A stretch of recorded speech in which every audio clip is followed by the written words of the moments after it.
सुनहरी मछली। एक दिन समुंदर से एक मछली तीरते तीरते तालाब आ गई। वो बहुत अनोखी थी। तालाब की मछलियाँ उसे गौर से देखने लगी। उसी वक्त एक मछुआरा वहाँ तालाब की मछलियाँ पकड़ने आया। तालाब के मछलियों को शिकारी के बारे में पता था। जैसे ही उसने जाल डाला, सारी मछलियाँ तुरंत वहाँ से भाग गई और ये सुनहरी मछली जाल में फंस गई। मछुआरे ने कहा, ये मछली तो कितनी बड़ी है, इसे मैं घर ले जाकर छोटे छोटे टुकड़े कर कर सुखा कर बहुत दिन तक खा सकता हूँ। ओ मछुआरे, मुझे मत मारो, मैं तुम्हारी मदद कर सकती हूँ। मछली की बातें सुनकर, अरे ये मछली तो बात भी कर सकती है, बताओ तुम मेरी क्या मदद कर सकती हो? अभी तो मैं तुम्हें तालाब से निकाल कर घर ले जाता हूँ, वरना तो तुम मेरे हाथ से निकल जाओगी। वो मछली को पकड़कर घर को जाने लगा। वो घर पहुँच गया। वो कहने लगा, ए मछली, तुमने तो कहा था कि तुम मेरी मदद करोगी। मुझे बहुत भूख लग रही है, करो मेरी मदद अब। तभी अचानक उसके आगे बहुत सारा खाना प्रकट हुआ। वाह वाह, इतना सारा खाना। मैं तो तुम्हें यहाँ मारने लाया था, तुमने तो जादू ही कर दिया। इतना सारा खाना मुझे तुमने दिया, अब तो तुम मेरी सबसे अच्छी दोस्त हो। दोनों खुशी खुशी रहने लगे। एक दिन वो बहुत उदास था। मछली ने उसे देखा। क्या हुआ दोस्त, आज तुम बहुत उदास लग रहे हो। अब से तुम्हें मैं कभी नुकसान नहीं पहुँचाऊंगा। मेरी उम्र के बच्चे सभी पाठशाला जाते हैं, मुझे भी पढ़ना पसंद है, पर हर रोज मैं जाल लेकर मछली पकड़ने जाता हूँ। तुम पाठशाला क्यों नहीं जाते? मुझे पढ़ना पसंद है, पर मुझे कुछ याद नहीं रहता, इसीलिए मछली पकड़ने के काम पर लगा दिया। मैं तुम्हें एक उपाय बताऊं? मुझे तुम अपने कान तक ले जाओ। मैं तुम्हें एक मंत्र बताऊंगी। उसे पढ़ने से तुम्हें सब कुछ याद रहेगा और तुम अपनी कक्षा में सबसे अव्वल आओगे। तुम्हारी सब प्रशंसा करेंगे। अच्छा बताओ। मछली ने उसके कान में एक मंत्र बताया। उसके बाद से जैसे उसने कहा था वैसे ही हुआ। मछली दोस्त, मैं बहुत खुश हूँ। अब मुझे तालाब की बहुत याद आ रही है। चलो हम दोनों तालाब चलते हैं। वो दोनों तालाब के पास चले गए। मछली ने उसे अपने ऊपर बिठा लिया और बहुत जल्दी जल्दी तीरने लगी। और उसने सारे तालाब की सैर करवाई उसे। सबको देखकर वो बहुत खुश हुआ। जब उसका मन भर गया, वो वापस घर जाने लगा। मछली ने कहा, दोस्त तुम अकेले ही क्यों जा रहे हो? मुझे भी अपने साथ ले जाओ। मैं जितना खुश पाठशाला में होता हूँ, आज मैंने देख लिया कि तुम उतना ही खुश तालाब में होती हो। मैं तुम्हें तुम्हारी खुशी से दूर नहीं कर सकता, इसीलिए मैं तुम्हें यहाँ छोड़कर जा रहा हूँ। मैं वापस जरूर आऊँगा दोस्त। इस कहानी से हमें ये शिक्षा मिलती है कि जिस काम में हमें खुशी मिलती है वही काम करना चाहिए और जहाँ रहने में खुशी होती है वही रहना चाहिए। कौवे की चालाकी। एक जंगल में दो बड़े बड़े पेड़ पास पास थे। एक पेड़ पे कौवे घोंसला बनाकर रहते हैं तो दूसरे पेड़ पर कबूतर रहते थे। पूरा दिन खाना ढूंढते हुए शिकार के लिए भागते थे। शाम ढलते ही अपने अपने स्थानों पर विश्राम करते थे। कौवे के समूह में एक अति आलसी कौवा रहता था। वो उतना ही देर से उठता था। बाकी सारे खाने के लिए बाहर जाते हैं तो ये कहीं ना जाते हुए पेड़ पे ही आराम से रहता था। कुछ ही देर में वो सारे खाना लेकर खाते समय उनमें मिलकर छीन के खाता था। ऐसे उस दिन उनके लाई हुई खाने को समेटकर कौवे एक तरफ और कबूतर एक तरफ समूह में आकर खाते हैं। तो कौवे हर समय झगड़ते हुए अपने अपने बल से आहार लेते थे। कबूतर तो सब मिलजुल कर रहते थे, बिना किसी झंझट के एक सामान बांटकर खाते थे। उन कबूतरों की एकता देख आलसी कौवे ने सोचा कि आहा, उन कबूतरों को तो देखो कितने अच्छे हैं और हमारे देखो कैसे हैं। छी, अगर जन्म लेना ही है तो शेर की तरह लेना चाहिए या फिर कबूतरों की तरह लेना चाहिए। बोलकर बहुत ही उदास हुआ। कुछ देर सोच में पड़ गया और चालाकी से एक चाल चली। कपड़ों को रंग डालने वाले के घर जाकर सफेद रंग में डूब के उठा। उसके बाद अपने आप को शीशे में देखकर उछलने लगा। देखने के लिए कितना सुंदर हूँ, कोई भी मुझे कबूतर ही सोचेगा और कबूतरों के साथ अच्छे से खा सकूंगा। उड़ते हुए जाकर कबूतरों के समूह में मिल गया। धीरे से अच्छे से खा रहा था। खाने के लिए झगड़ा कर रहे कौवे को देख नफरत करने लगा। ऐसे कुछ दिन बाद उस आलसी कौवा बिना कष्ट किए आराम से रहने लगा। एक दिन भूख से बहुत खा गया। गले में खाना अटकने से पानी के लिए रोक नहीं पाया और तुरंत बोल के जोर से चिल्लाने लगा। इससे कौवे की पोल खुल गई और क्या, सारे कबूतर मिलके कौवे को चोट से मारते हुए भगा दिया।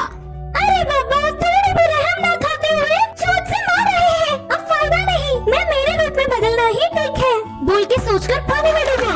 मजा फर्क ये था कि वो कड़ी रंग होने के कारण वो गया ही नहीं। बिना कुछ समझते हुए अकेला ही रह गया।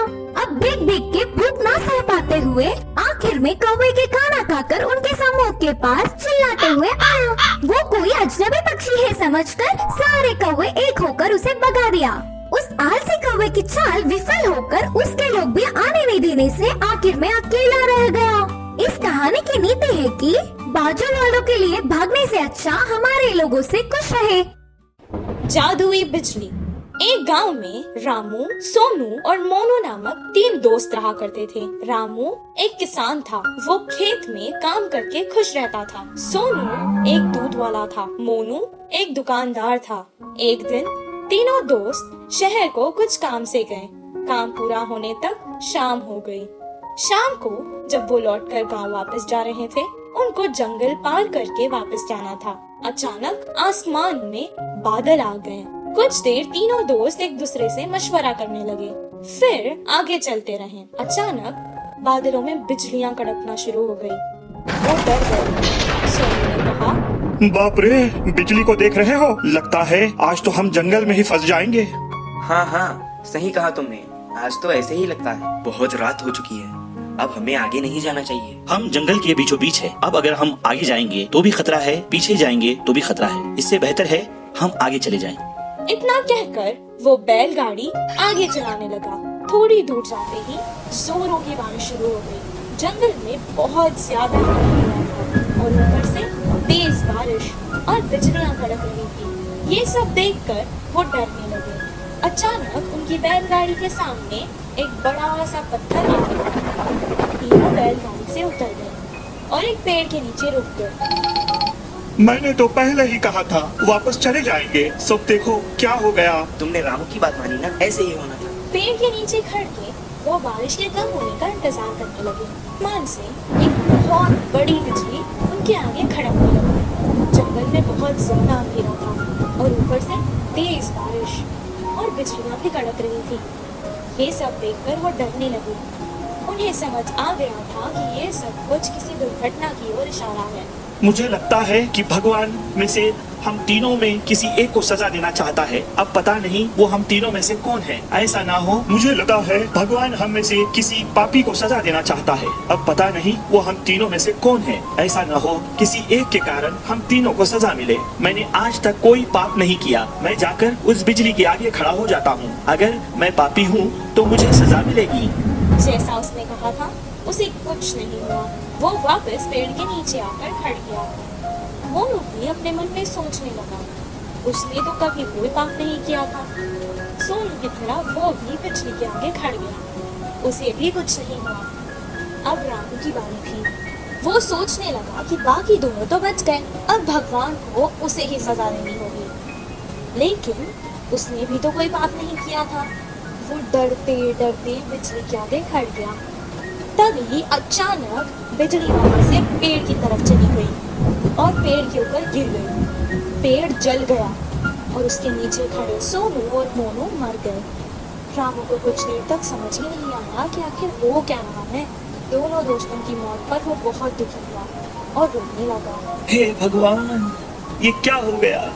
अगर अब मैं इन दोनों के बिना गांव जाऊंगा तो गांव के लोग मुझे ही इनका मौत का जिम्मेदार समझेंगे और मेरी बहुत बेइज्जती होगी। इससे बेहतर है मैं यहीं अपने दोस्तों के साथ मर जाता हूँ। रामू बहुत देर तक रोने लगा और रोते रोते वो भी मर गया।